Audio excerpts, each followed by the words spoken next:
ஒரு காலத்துல பசியால வாடின ஒரு சின்ன கிராமம் இருந்தது. பயிர்கள் வளரல. குழந்தைகளோட அழுக மட்டும் வானத்தையும் நெஞ்சையும் கிழிச்சுது. அந்த கிராமத்துக்கு மேல ஒரு அம்மா பறவை அவளோட குஞ்சுகளோட வாழ்ந்துகிட்டு இருந்தா.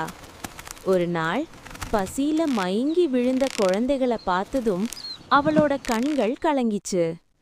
நான் ஒரு அம்மா, இவங்களும் யாரோட குழந்தைகள்தான். அந்த இரவு அவள் வானத்தை பார்த்து ஒரு வேண்டுதல் சொன்னா.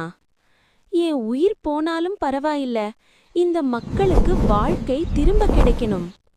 அடுத்த நாள் காலை வானத்துல இருந்து அவள் இறங்கி வந்தா. மெதுவா ஒளியா மாறினா. அந்த ஒளி மழையா மாறி கீழே விழுந்தது. அது தங்கம் இல்ல, அது ஒரு அம்மாவின் தியாகம். நிலம் வளமானது, பயிர்கள் வளர்ந்தது, குழந்தைகள் சிரிச்சாங்க. ஆனா அந்த ஒளி முடிஞ்சதும் அம்மா பறவை இந்த உலகத்துல இருந்து போயிட்டா. இன்னைக்கும் அந்த கிராமம் சொல்லும் ஒரே பாடம், ஒரு அம்மாவின் அன்பு உயிரை விட பெரியது.